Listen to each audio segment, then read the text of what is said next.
बुलाया था तुमको, तुम आ जाई हो और उस पर भी इतना जल्दी उठकर जा रही हो। कितनी देर बैठे हो तुम मेरे पास? मैंने तुमसे कहा था कि कुछ देर के लिए आना और तुम तुरंत ही चली जा रही हो। ऐसे तो भाई नहीं चलेगा। इतने पास में ही घर है तुम्हारा, पर जब भी आती हो बस जाने के लिए तैयार हो जाती हो। अरे शांति, 2 घंटे से तो बैठी हूँ तुम्हारे पास, अब घर ना जाऊँ क्या अपने? अब मैं तो और जल्दी ही निकल आती, पर क्या है ना कि पूरा सावन बीतने वाला हो गया था और लक्ष्मण के बाबूजी कह रहे थे कि अब की तुम्हें चूड़ियां नहीं पहनवा पाया, तो बस वहीं चली गई थी उनके साथ। अरे भाई, उनके भी मन में अफसोस ना रहे। देखो, हरी हरी चूड़ियां यही पहनने गई थी, तो वही पहनवाने ले गए थे, तो मैं चली गई उनके साथ। बस वहीं थोड़ा समय लग गया, वरना मैं और जल्दी ही आ जाती। हाँ, भैया तुम्हें खूब बढ़िया बढ़िया चूड़ियां उड़ियां खरीदवाते ही हैं। दादी बन गई, पर अभी तक तुम्हारा प्यार नहीं खत्म हुआ, तुम्हारा और भैया का। अरे शांति, अरे भाई, मैं मानती हूँ कि बुढ़ापा आ गया है, दादी बन गई हूँ, पर उससे क्या होता है? भगवान की कृपा से मेरा सुहाग तो बना हुआ है।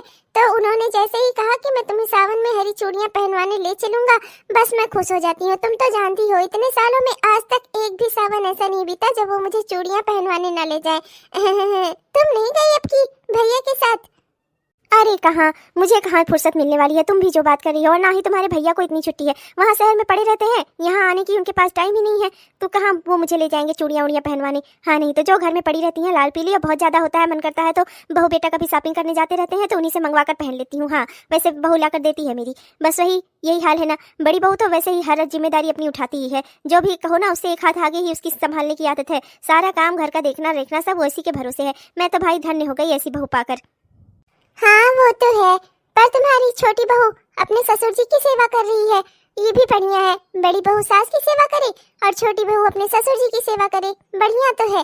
वो वहाँ शहर में रहती है और अपने ससुर जी की सेवा करती है, वो भी तो काबिल ही है ना। बस वो तुम्हारे काम नहीं आ रही है, तुम्हारे पति के काम आ रही है, मतलब भैया के काम आ रही है। क्या खाक काम आ रही है? सूख के कांटा हो गए थे पिछली बार जब आए थे, तो पता नहीं क्या खिलाती पिलाती है। तुम तो जानती ही हो ना अपने भैया को कितने संतोषी हैं। अरे कोई दिन भर खाने को ना पूछे तो नहीं मांगेंगे, जो मिल जाएगा वही खा लेंगे, अपना रह लेंगे जैसे तैसे। उनका कितना ख्याल रखना पड़ता है। यहाँ रहते थे तो मैं देखी रेखी रहती थी, अब जब से अपना भैया गए हुए हैं वहाँ पर, अब वहाँ सालों बीत रहा है, सूख कर कांटे हुए गए हैं। और मुझसे तो कह रहे थे कि मैं तो अपनी बहू के हाथों का बना खाता हूँ, बहुत खुश रहता हूँ, पर मैंने देखा है ना कि कैसे हो गए हैं। अगर अच्छे से उनकी सेवा हो रही होती तो अच्छे खासे ना होते। तुम ही बताओ। भैया की बड़ी फिक्र है तुमको, एक काम क्यों नहीं करती, तुम भी वहीं चली जाओ, छोटी बहू से सेवा भी ले लेना और अपना भैया से मिल भी लेना, है कि नहीं? मेरा आइडिया मान लो, इसी सावन चली जाओ और भैया के साथ जाकर चूड़ी उड़ी पहन लो। देखो एक बात बता दूं, भगवान जब तक सुहाग किए हैं ना, तो तब तक इंसान को अपना जिंदा दिल रहना चाहिए, खुश रहना चाहिए। चली जाओ वहीं और भैया के साथ रहो, कुछ दिन हो आओ। अरे दादी बन गई हो तो इससे क्या होता है, अपना पति अपना उम्र से उसका क्या लेना देना। भगवान ने तुम्हें इतनी अच्छी जिंदगी दी है तो अपना पहनो ओढ़ो, खुश रहो और साथ में भगवान की पूजा पाठ करो, खुश रहो, खुशी से जिंदगी बिताओ। अब जब लग रहा है कि तुम्हें कि भैया की सेवा अच्छे से नहीं हो रही है, तो जाओ देख ही आओ, वहाँ उनसे मिल ही आओ। बड़ी बहू तो वैसे भी तुम्हारी जिम्मेदार है, क्या करने उसके पीछे पड़ी हो यहाँ घर में। हाँ चली जाओ, कुछ दिन छोटी बहू से भी सेवा ले आओ, अपने सास और ससुर दोनों की सेवा कर देगी वो। वैसे बात तो तुम्हारी सही है, मन तो मेरा भी यही करता है कि जाकर देख ही आऊं आखिर कैसे ससुर जी की अपनी सेवा कर रही है बहू, कैसी सेवा कर रही है कि वो सूख कर काटा हुए जा रहे हैं। हाँ सही कह रही हो तुम, एक बार की मुझे जाना ही चाहिए वहाँ पर। माँ जी, फोन आया है, माँ जी। आराम से आ बहू, आराम से आ, फोन कट जाएगा तो मैं दोबारा लगा लूंगी, पर तू दौड़ मत, तेरे दौड़ने से अगर घर गिर गया ना तो उसे दोबारा कौन बनवाएगा। रुक जा, आराम से आ।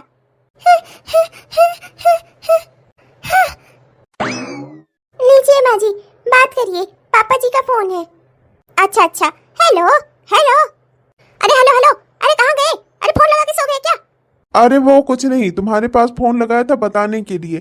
क्या है ना कि छोटी बहू के मायके वाले दर्शन यात्रा पर गए हुए हैं और मुझे ऑफिस में जरूरी मीटिंग के काम से बनारस जाना पड़ रहा है, और बेटे की भी मीटिंग है तो वो अपना लखनऊ गया हुआ है। ले देकर बहू यहाँ अकेली थी तो मैंने उसे तुम्हारे ओर भेज दिया है, मतलब अपने ससुराल भेज दिया है। तो बहू वहाँ कल बेटा उसे छोड़ जाएगा वहीं, तो अपना छोटी बहू को अपना संभालना। मैंने सोचा बता दूं तुम्हें कि कल छोटी बहू घर आ रही है। चलो अच्छा ही किया, मैं ही आने वाली थी वहाँ पर चलो अब आपने उसे यहाँ भेज दिया है, आप अपना बनारस जा रहे हो, बेटा लखनऊ जा रहा है, तो फिर मैं कोई बात नहीं, फिर अच्छा ही किया, यहीं भेज दिया, अच्छा ही है। हाँ भाग्यवान, बस 1 महीने की बात है, क्या किया ही जाए। तो मैंने सोचा उसे गांव वाले घर ही में ही भेज देता हूँ, वहाँ कम से कम परिवार में तो रहेगी। यहाँ अकेले रहने से क्या फायदा, बेचारी बच्ची अकेले क्या करेगी, परेशान होती, तो इसीलिए मैंने उसे वहीं भेज दिया है। हाँ हाँ ठीक है, ठीक। भैया नमस्ते, भैया कमला बोल रही हूँ, यही आई थी भाभी से मिलने। अरे कमला बहनी, नमस्ते नमस्ते। और बताओ, लक्ष्मण के बाबूजी अच्छे हैं? बाकी सब बढ़िया है? हाँ भैया सब बढ़िया है। हाँ हाँ सब बढ़िया है। जाओ, मीटिंग पे जा रहे थे ना आप, जाओ। फालतू में बकवास बात करने के लिए इतना देर इन्होंने मुझसे बात की, एक बार भी मेरे हाल चाल नहीं पूछा। बस बहू आ रही है यही बताने के लिए फोन किया था। तेरे बाबूजी ना बहू कभी नहीं सुधर सकते, इन्हें मेरी ना जरा सी भी फिक्र नहीं है। लो शुरू हो गया, इसीलिए मैं तुमसे बात ही नहीं करता भाग्यवान। जब भी तुम्हारे पास फोन करता हूँ ना किसी बात को लेकर झगड़ा ही शुरू कर देती हो। मैं रख रहा हूँ फोन। टूट टूट टूट टूट। आहा, बाबूजी ने तो फोन ही काट दिया। माँ जी चुप कर, मुझे सुनाई देता है, मैं सुन सकती हूँ, समझी? जा यहाँ से, जाकर चाय नाश्ते की व्यवस्था कर। छोटी बहू आ रही है घर में तो अब चीजें उसके हिसाब से करनी पड़ेंगी ना। जा जा अब यहाँ से। अरे छोटी बहू आ रही है तो तुम्हें तो खुशी होनी चाहिए, चीजें उसके हिसाब से करनी पड़ेंगी, इस बात का क्या मतलब है?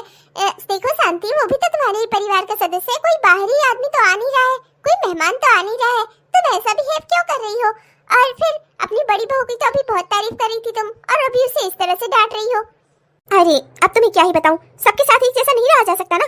और मैं जानती हूँ ना कि किसके साथ कैसे रहना है। अब छोटी बहू आ रही है तो चीजें उसके हिसाब से करनी पड़ेंगी। अब बड़ी बहू की बात और है, हमारे परिवार में ये रही है, घुली मिली है। अब छोटी बहू का क्या है, 4 दिन के लिए यहाँ आ रही है, अब उसका व्यवहार नेचर क्या ही कहा जाए। मैं उसके सबके साथ मैं एक जैसा एडजस्ट नहीं कर सकती। बड़ी बहू अपना परिवार है, छोटी बहू तो कल आ रही है यहाँ। अब देखो, 1 ही महीने की बात है, 1 महीने यहाँ रहेगी तो, लेकिन उसके हिसाब से सब कुछ एडजस्ट करना पड़ेगा ना मुझे। अब वो मैं तुम्हें समझा नहीं सकती शब्दों में, अब क्या ही कहूँ। और बड़ी बहू की जहाँ तक बात है, मैं उसे 2-4 डांट लगाती रहती हूँ, अगर नहीं लगाऊंगी तो मेरे सर पर चढ़ जाएगी। बहुओं को पता होना चाहिए कि सास सास है।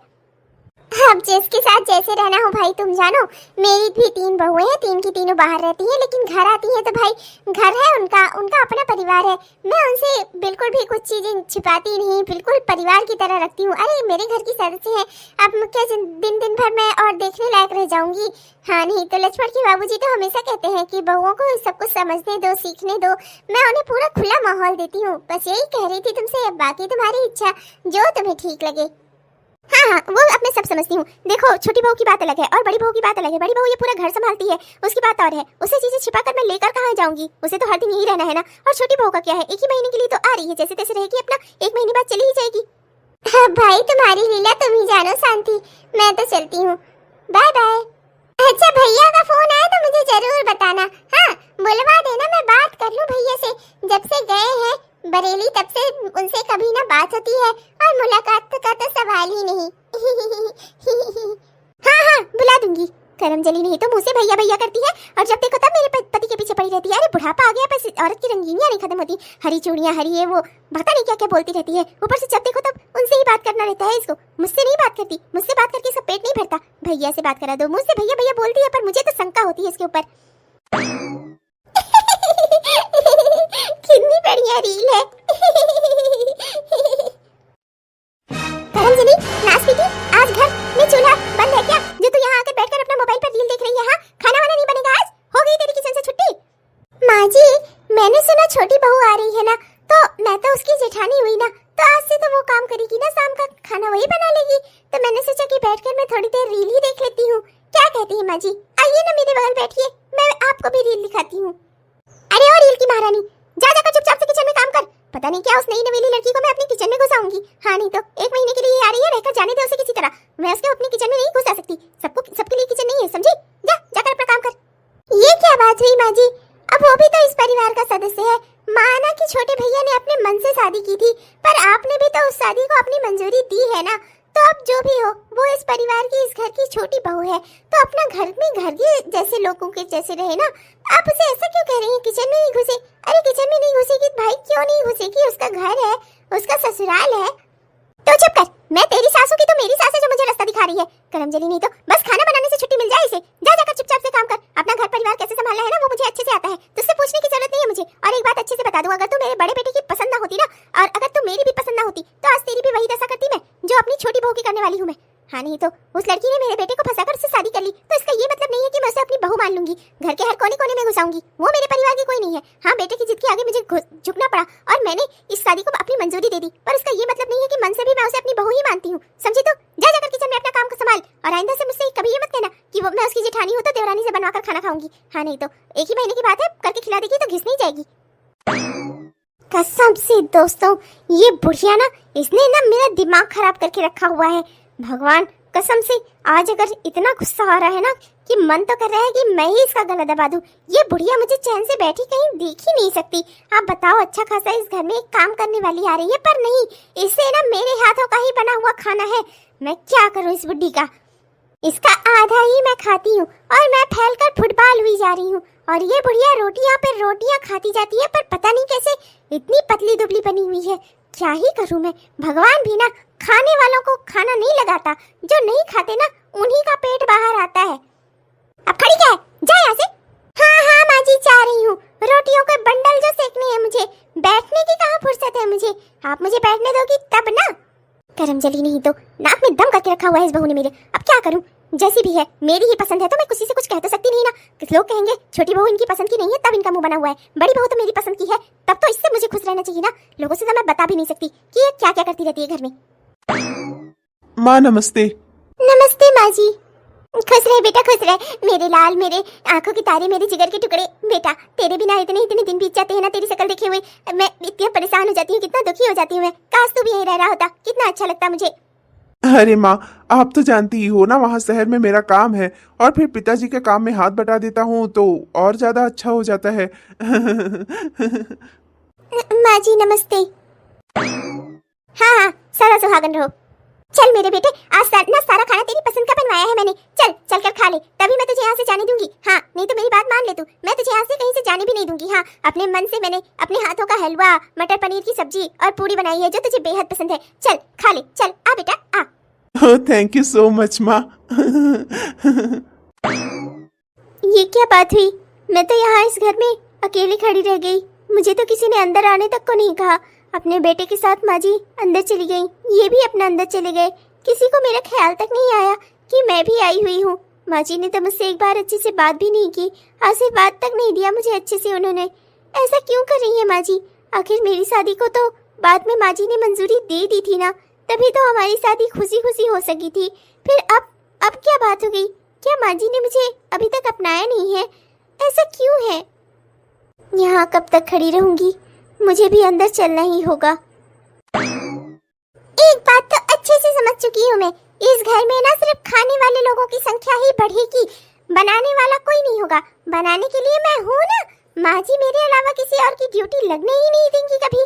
काम करने के लिए अकेले मैं रहूंगी और खाने के लिए एक एक करके लोग बढ़ते ही जाएंगे इस घर में। अब आज ही देख लो, सब कुछ मैंने बनाया है, मटर पनीर की सब्जी भी, हलवा भी। और माँ जी कैसे कूद कूद के अपने बेटे से कह रही है, बेटा मैंने अपने हाथों से बनाया है, जैसे उनके हाथों के बने खाने पर उनका ट्रेडमार्क लगा होता है। बेटा पहचान ही लेगा कि कैसा बनाया है माँ ने। हाँ नहीं तो मन तो करता है कि खूब सारा मिर्चा डाल दूं, पर बुढ़िया बहुत दुष्ट है। अगर मैंने ऐसा किया ना तो पूरी की पूरी सब्जी मुझे ही खिलाएगी वो।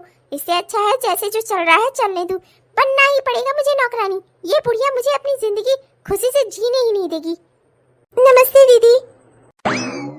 तुम यहाँ क्या कर रही हो? तुम जाओ बाहर बैठो, मैं अभी खाना लगा रही हूँ ना। बहुत तेज भूख लगी है क्या? तुम्हें घर से कुछ खाकर नहीं आई थी क्या? सीधा आते ही किचन में कूद आई। जाओ चलो चलो जाओ यहाँ से, जाकर बैठो ही बाहर, वही खाना लेकर आ रही हूँ मैं, जाओ। अरे नहीं भाभी, ऐसी कोई बात नहीं है, मैंने सोचा कि चलकर आपका थोड़ा हाथ बटा देती हूँ। आप अकेले यहाँ इतना सारा काम कर रही हो, अरे मैं भी तो इसी घर की बहू हूँ, तो मैं तो आपका हाथ बटा ही सकती हूँ ना। बताइए क्या करना है? कोई खाना बनाना है, कोई डिश गर्म करनी है, या ये मैं बर्तन ही साफ कर देती हूँ? नहीं नहीं, तुम्हें कुछ करने की जरूरत नहीं है, तुम जाकर बैठो। तुम बैठो, मैं सब कर लूंगी, जाओ यहाँ से चलो।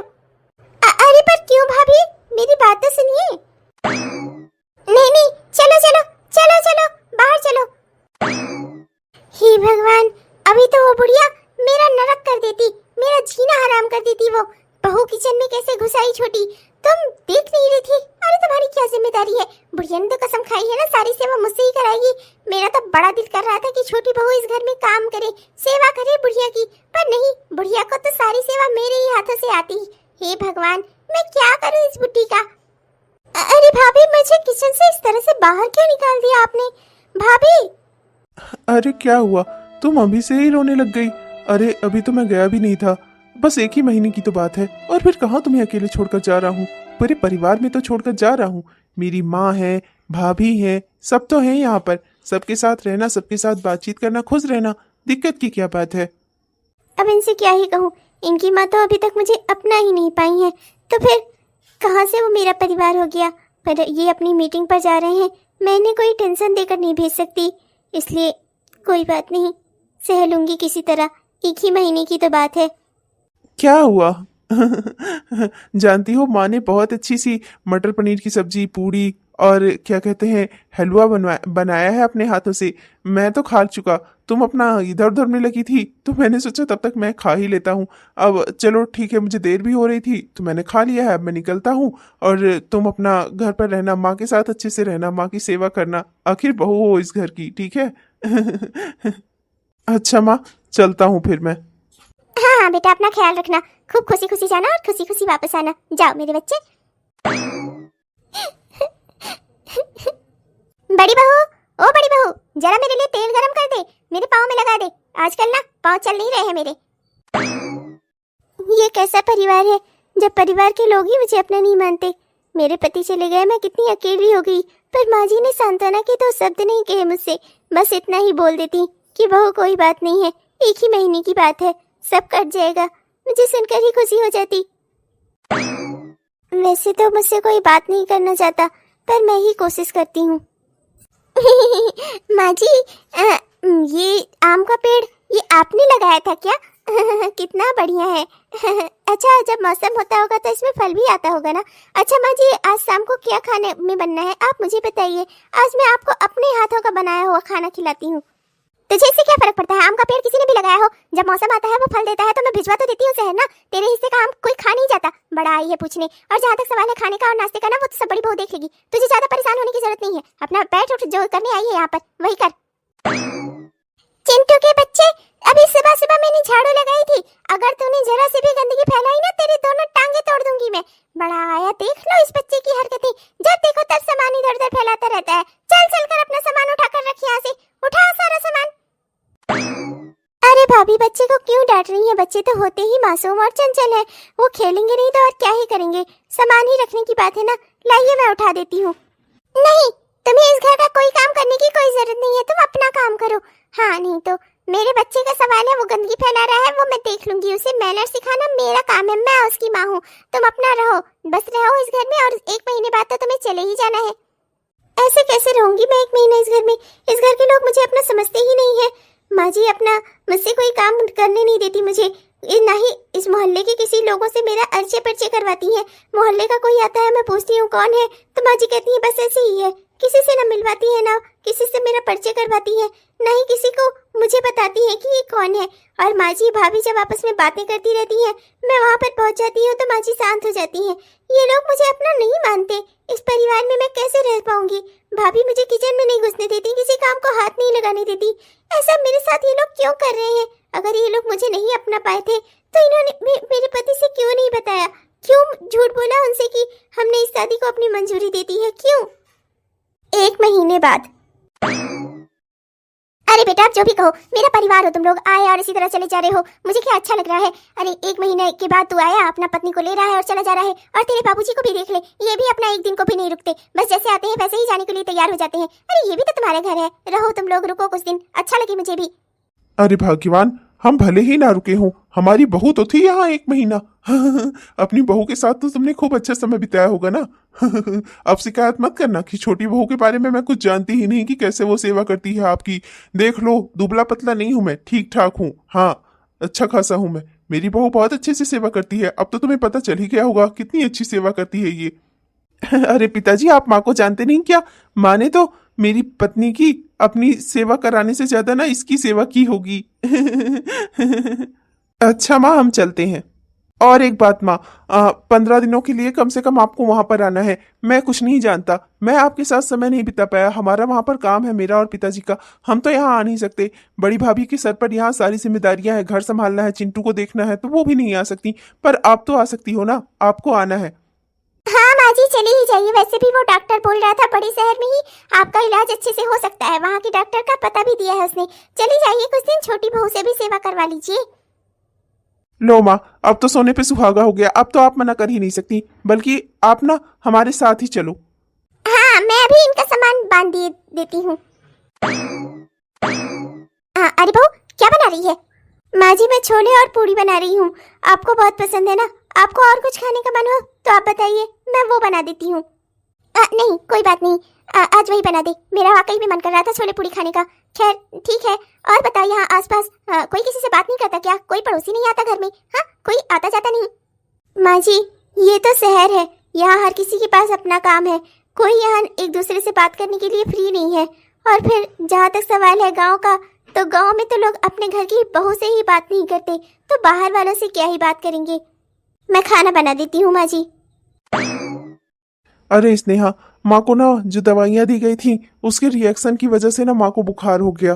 पर चलो जैसे तैसे तुमने माँ की देखभाल कर दी, माँ ठीक हो गई। वरना फिर हम लोग तो ऑफिस में थे, हम लोग तो जान भी ना पाते कि माँ की इतनी ज़्यादा तबीयत खराब थी। तुमने बहुत अच्छा काम किया जो अर्जेंट में डॉक्टर को बुलवाकर माँ की इलाज करवा दिया। बहुत अच्छा किया तुमने, और कितनी समझदारी दिखाई तुमने। माँ की जो दवाएं चल रही थी वो पूरा डॉक्टर को सारा माँ की मेडिकल हिस्ट्री, सारी दवाएं सब कुछ दिखा दी तुमने। इसी वजह से वो सही से इलाज कर पाए इनका। जाते जाते वो मुझसे बोल रहे थे आपकी वाइफ तो बहुत समझदार है। जी अरे माँ जी है मेरी, मैं क्यों नहीं करूँगी भला। देख लो भाग्यवान, देख लो, मेरी छोटी बहू की भी सेवा देख लो। तुम ही हमेशा कहा करती थी वो क्या ही सेवा करेगी, अब तुम्हें समझ में आया कितनी सेवा करती है ये। समझ आ रहा है मुझे। माँ जी आपके बेटे और बाबूजी दोनों लोग ऑफिस जा चुके हैं, आपको मैंने दवाइयाँ दे दी हैं। आपको और कुछ खाने का मन है क्या? नहीं बहू, मेरा कुछ खाने का मन नहीं है, बस मैं अकेलापन बहुत महसूस करती हूँ। वहाँ रहती थी तो गांव में 4 लोग आते थे, उनसे बातचीत किया करती थी, और यहाँ तो तू ही मुझसे बात नहीं करती। अरे सासू मैं तेरी। माँ जी क्या आपने कभी मुझसे बात करने की कोशिश की है? जब मैं गांव गई थी तब आप लोगों ने मेरे साथ ऐसा बर्ताव किया जैसे मैं उस परिवार की सदस्य ही नहीं हूँ। कोई मुझसे बात नहीं करता था। पूरा दिन हर दिन 1 महीना मैंने अपने कमरे में अकेले बिताया है। खिड़की से बाहर बैठकर आती जाती गाड़ियों को देखती थी, और परिवार के लोग ही मुझसे बात नहीं करते थे। यहाँ तक कि वो एक छोटा सा बच्चा चिंटू, उसको तक को मना किया था आप लोगों ने मुझसे बात करने से। माँ जी जब मैं इतनी बुरी हूँ तो मैं आपसे क्या ही बात करूँ। पर बहू जब इतना तुझे मुझसे परेशानी है, इतना तो मुझसे नाराज थी, तो फिर तूने मेरी सेवा क्यों की, मेरी देखभाल क्यों की? जब मैं उस दिन मर रही थी तो तूने डॉक्टर को क्यों बुलाया? मर जाने दिया होता। ऐसा नहीं है माँ जी, आपने भले ही मुझे अपना परिवार न समझा हो, पर मैंने ये बात कभी अपने पति को नहीं बताई। मैं नहीं चाहती थी माँ और बेटे में कोई दूरियां आए। आपने मुझे अपना परिवार नहीं समझा, पर मैं तो आपको माँ ही समझती हूँ। मेरी ना सही, मेरे पति की ही सही। बहू मुझे अपनी गलती का एहसास हो गया है, माफ कर दे मुझे, मुझसे गलती हुई। जब मुझे सबसे ज्यादा सेवा की जरूरत थी तो आखिर तू बहू बनकर मेरे काम आई। बहू नहीं बेटी बनकर तूने मेरी सेवा की, मेरी देखभाल की। बेटा माफ कर दे मुझे, भले ही तू वाकई सही कह रही है, तू अलग रहती थी ना, इसलिए मैं शायद तुझे मन से स्वीकार नहीं कर पाई, तुझे अपने परिवार में सम्मिलित नहीं कर पाई। जितना मैं बड़ी बहू को शामिल कर पाई अपने परिवार में, उतना अधिकार मैंने तुझे नहीं दिया। मुझे माफ कर दे बहू, क्योंकि तू अलग रहती थी, शायद इस वजह से मैं तुझे अपना नहीं पाई। मैं इसमें कभी भी ये चीज समझ ही नहीं पाई कि मैं तुझे अपने आप से अलग कर रही हूँ। मुझे माफ कर दे बहू, तू भी मेरे परिवार का सदस्य है। अब मुझे ये चीज समझ में आ गई है। सिर्फ यही बात नहीं है माँ जी, बात यह है कि बहुएं हमेशा सास की दुश्मन नहीं होती। सास को भी ये समझना चाहिए। एडवांस में आप बहुओं के साथ बुरा करोगी तो आगे चलकर बहुएं जब आपके साथ बुरा करेंगी फिर आपको बुरा क्यों लगना। अगर आप बहुओं के साथ अच्छा करोगी तो बहुएं भी तो आपके साथ अच्छा करेंगी। हाँ हालांकि माँ जी आपके साथ उल्टा हुआ, आपने बहू के साथ गलत किया, फिर भी आपकी बड़ी बहू भी आपकी सेवा करती रही और आपकी छोटी बहू ने भी आपकी सेवा कर दी। पर सब इतने किस्मत वाले नहीं होते माँ जी। तो सही कह रही है बहू, हमेशा हर बार एडवांस में ही किसी के लिए बुरा नहीं सोच लेना चाहिए। मुझे भी लोगों ने कहा कि आपके बेटे को, छोटे बेटे को शहर वाली लड़की पसंद आई और इसने शहर में ही शहर वाली लड़की से लव मैरिज कर ली। वो लड़की कभी आपके परिवार को अपना नहीं पाएगी। बस इसी बात को पकड़कर मैं जिंदगी भर चलती रही। इस बात को मैंने अपने दिमाग में इतना बिठा लिया कि मैं छोटी बहू को अपनी बहू मान ही नहीं पाई। मुझसे ही गलती हो गई। छोटी बहू मुझे माफ कर दो, आज से तो मेरी छोटी बहू नहीं, मेरी बेटी हो, बेटी, और मैं तुम दोनों बहुओं के साथ खुशी खुशी रहना चाहती हूँ। हाँ छोटी, माफ कर दे। माँ जी ने जानबूझकर ये गलती नहीं की, बस लोगों की सिखाई में आकर उनसे गलती हो गई। क्या है ना कि माँ जी अपने दिमाग से कम और बाहर वालों के दिमाग से ज्यादा चलती हैं। वो तो मैंने बस यूं ही बोल दिया माँ जी। Oh thank you so much माँ जी, आज मुझे मेरा पूरा ससुराल मिल गया, आज मैं बहुत खुश हूँ। हाँ मैं भी बहुत खुश हूँ, अब कम से कम 6 महीने के लिए माँ जी से मेरी आजादी रहेगी। 6 महीना तुम ही झेलो माँ जी को। हाँ, ये मेरे मुंह से क्या निकल रहा है? हे भगवान, सारी सच्चाई मैं आज ही उगलूंगी क्या? माँ जी मैं चलती हूँ, वो चिंटू को लेकर आई हूँ ना, आपकी तबीयत बहुत खराब थी, बस देखने आई थी, बाहर कहीं खेल कर बाहर ना निकल जाए, मैं देखती हूँ जाकर। बहू ये तेरी जेठानी ना बहुत सीधी है, थोड़ी सी पागल भी है और थोड़ी सी दुष्ट भी है, बहुत बेहतरीन कॉम्बिनेशन है ये।